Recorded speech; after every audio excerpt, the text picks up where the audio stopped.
Puji Tuhan, shalom, salam sejahtera buat kita semua. Hari ini ya kita merayakan tentang kematian Yesus Kristus di kayu salib. Ya. Yesus datang di dalam dunia ini untuk kita semua. Sebelumnya mari kita tundukkan kepala kita berdoa.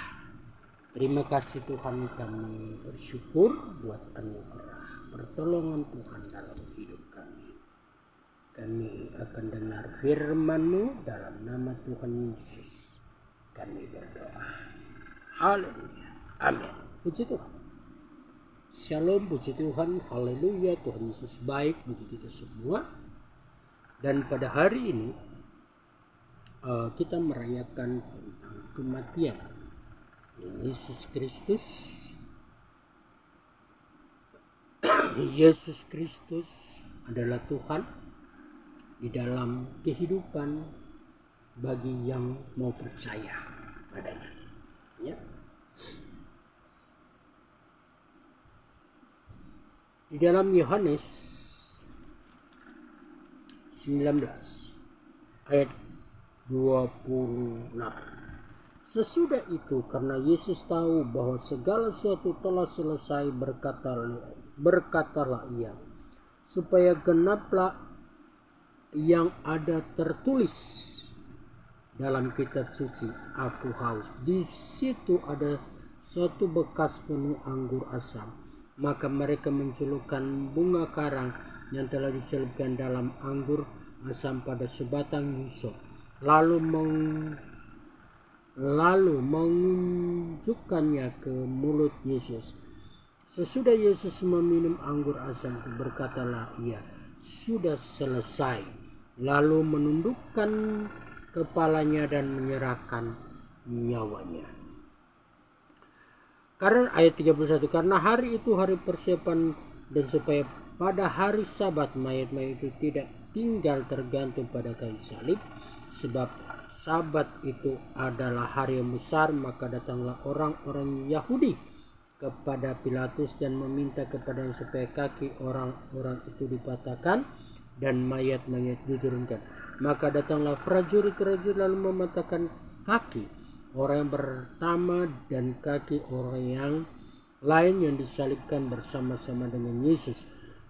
Tetapi ketika mereka sampai kepada Yesus dan melihat bahwa ia telah mati, mereka tidak mematahkan kakinya, tetapi seorang dari antara prajurit ini menikam lambungnya dengan tombak, dan segera mengalir keluar darah dan air.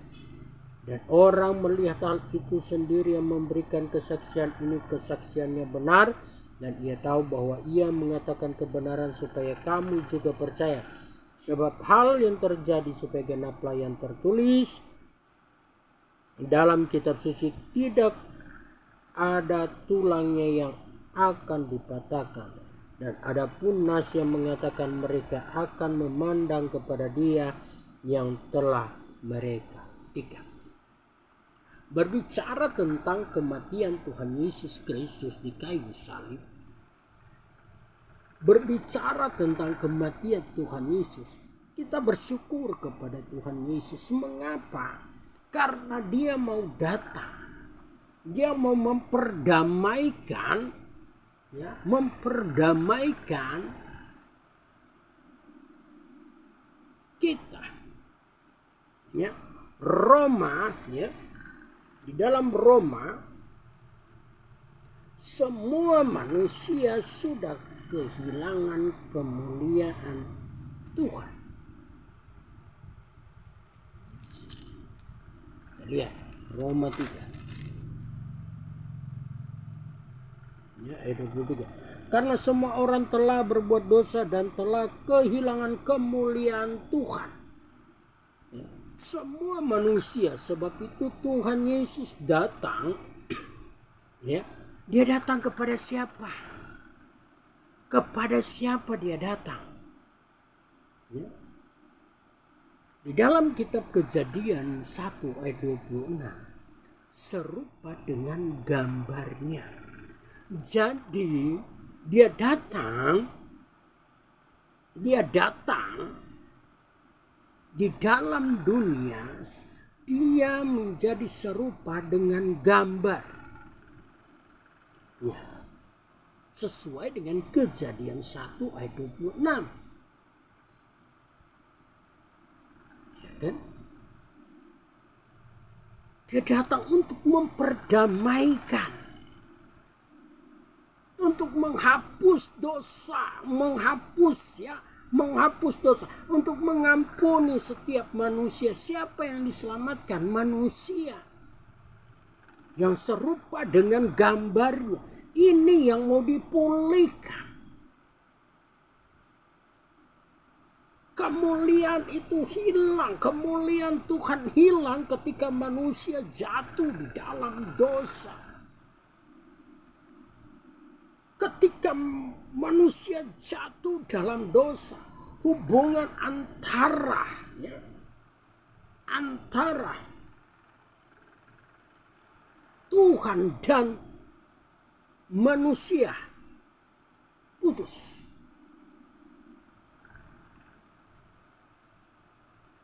Kemuliaan Tuhan hilang kepada manusia, hilang. Ya. Kalau kita lihat terjemahannya, hilang kemuliaan. Dan di dalam kehidupan kita yang ada, bagaimana kita mau membuka hati kita, menerima Dia dengan segenap hati kita. Tuhan Yesus datang dalam kehidupan kita. Dia adalah Bapa kita. Dia adalah Tuhan. Firman Tuhan jelas mengatakan Dia adalah Bapa.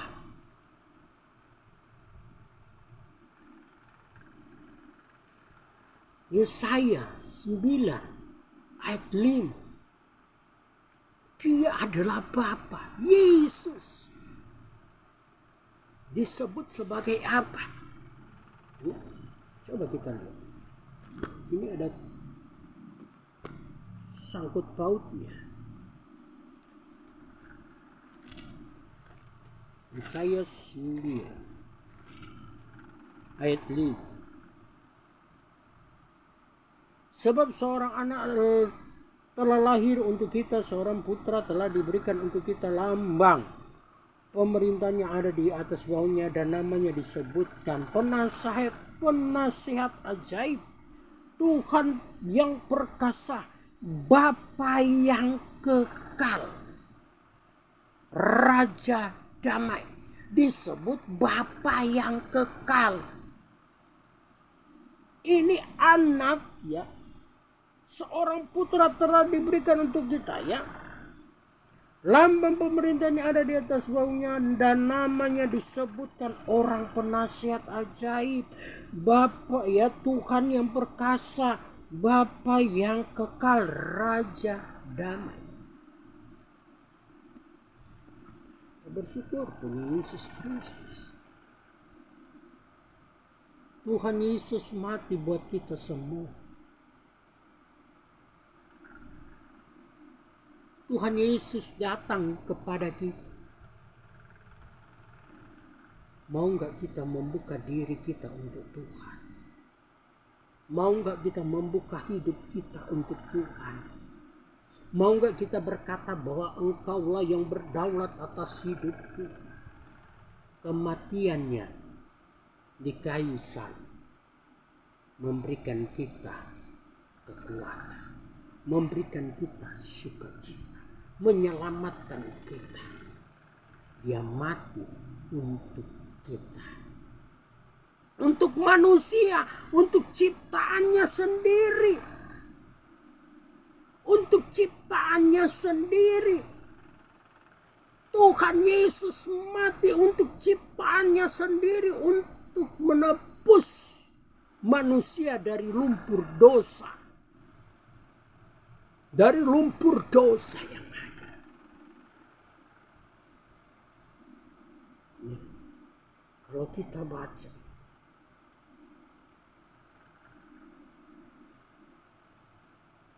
dia mati untuk kita. Buka hati kita. Buka. Kita berkata, Tuhan Yesus, terima kasih Engkau telah mati buatku. Engkau telah mati, Engkau menebus dosaku. Engkau mengampuni setiap salah dan dosaku. Dalam hidup kita, buka hati kita. Jemaat Tuhan dimanapun berada, lakukanlah kebenaran firman. Jangan keraskan hati kita. Percayalah bahwa Yesus Kristus, Tuhan, Bapa kita, menurut firman Tuhan, dan itu yang kita imani. Kalaupun belum terbuka hati kita, Roh Kudus yang akan berkarya dalam pribadi lepas pribadi kehidupan kita. Dia mati untuk kita. Ya. Ketika saya diperlihatkan pada tahun 1999, waktu saya berdoa di Unstrak waktu itu, ya, saya sempat kuliah di Fakultas Hukum tahun 1999 ya, pada waktu itu, dan saya berdoa. Di dalam doa saya diperlihatkan, ya, genaplah yang dikatakan di kitab Yesaya, mukanya tidak seperti manusia lagi. Mukanya udah tidak lagi bisa dilihat. Wow, apa? Ya, karena ini udah tercabik-cabik ya, udah dia semua badan, dan dia pikul salib. Dia cuma jalan.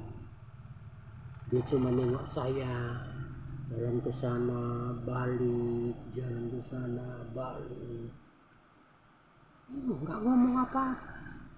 Tahun 2000, saya diperlihatkan Tuhan, sinar kemuliaan Tuhan yang luar biasa. Diperlihatkan salib, dan di balik salib itu ada cahaya yang luar biasa yang tak bisa terucapkan. Karena apa? Wow.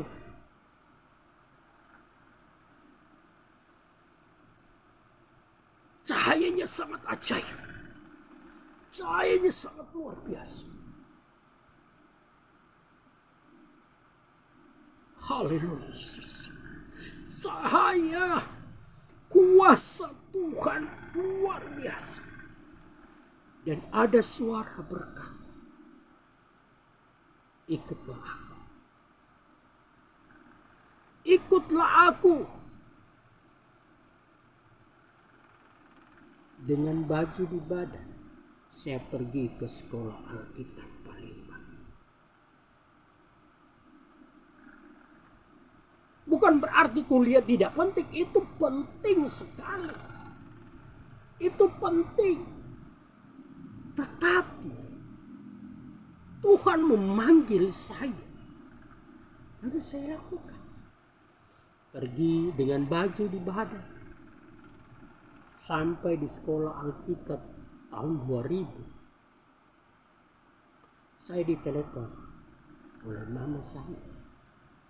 Itu masih pakai interlokal aku ya.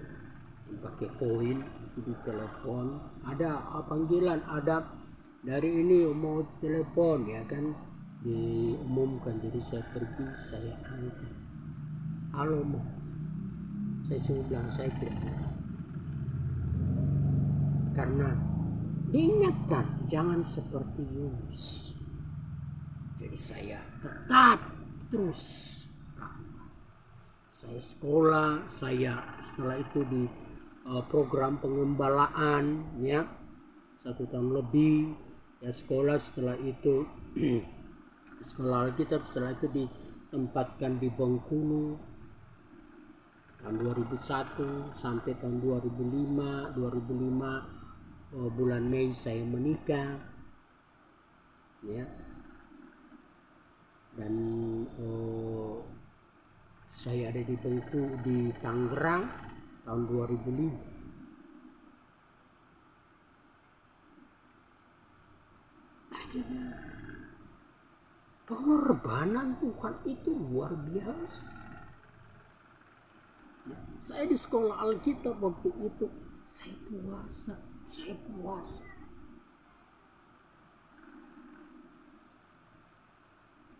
Untuk apa? Untuk supaya Tuhan mampukan dalam pelayanan yang ada. Jadi sahabat Kristus yang ada dimanapun kita berada, mari tetap semangat di dalam melayani Tuhan. Mari tetap melakukan kebenaran firman Tuhan. Ketika ada hal yang baru Tuhan bukakan di dalam kehidupanmu, ada ilham yang baru, ada pengertian yang baru Tuhan bukakan, jangan keraskan hatimu. Jangan keraskan hatimu. Terima.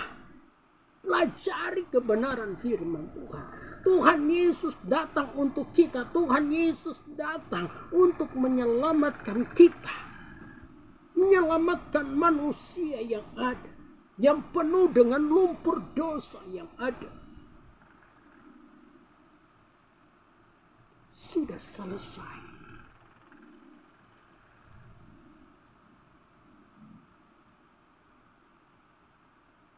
Tinggal tergantung kita. Apakah kita mau panggil Yesus itu Bapa atau tidak? Karena di dalam kitab Yesaya katakan bahwa dia adalah Bapa. Yohanes 17 ayat 11 12. Dia adalah Bapa. Mau enggak kita membuka hati? Tuhan datang mencari kita, mencari orang-orang yang berdosa. Ketika engkau dibenarkan oleh Tuhan, belajar taat kebenaran firman Tuhan, belajar taat untuk melakukan firman Tuhan, belajar. Mau nggak kita belajar? Kalau belajar itu tentu ada yang salah. Apakah Tuhan marah? Kita datang, Tuhan tolong ajari aku. Tuhan tolong ampuni saya. Berikan aku kemampuan untuk melakukan firman-Mu. Berikan aku kemampuan untuk meninggikan Tuhan. Berikan aku kemampuan untuk selalu bermazmur bagi Tuhan. Berikan aku kemampuan untuk selalu melakukan firman Tuhan. Buka hati kita. Lakukan firman Tuhan. Jangan keraskan hatimu. Tetap semangat di dalam melayani Tuhan. Tuhan mengasihi kita semua. Karena kasih Tuhan, anugerah Tuhan nyata di dalam kehidupan kita yang ada. Ingat, kasih Tuhan sungguh nyata. Pertolongan Tuhan sungguh nyata. Yang penting ketika kita percaya kepada Tuhan Yesus Kristus, ketika kita datang menyembah kepadanya, ketika kita mengagungkan nama Tuhan,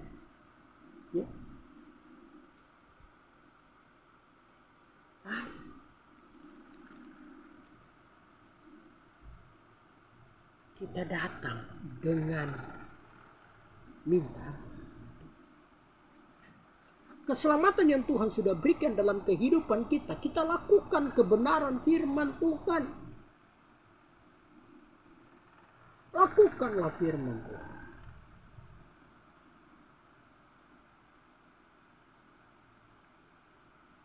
Surat 1 Yohanes 1 ayat 8. Ya.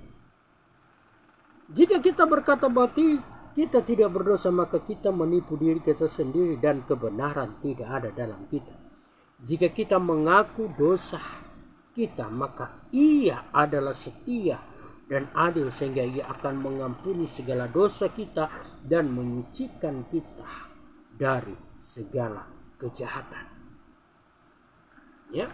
Jika kita berkata bahwa kita tidak ada berbuat dosa, maka kita membuat Dia menjadi pendusta dan firman-Nya tidak ada dalam kita. Jadi dalam kehidupan kita yang ada, ketika kita menghadap Tuhan, ketika kita menyembah Tuhan, datang Tuhan, ampuni saya. Saya seharian ini berbuat dosa, ampuni, layakan saya. Yesus mati. Tuhan Yesus mati untuk kita, untuk manusia yang ada. Mari lakukan. Tuhan mengasihi kita semua. Ya. Selamat merayakan kematian Tuhan Yesus Kristus dan tetap semangat di dalam melayani Tuhan. Ketika engkau diperhadapkan dengan tantangan hidup, ingat ada Tuhan Yesus yang selalu memberikan kita jalan keluar. Tuhan Yesus memberkati kita semua. Kita tundukkan kepala, kita berdoa.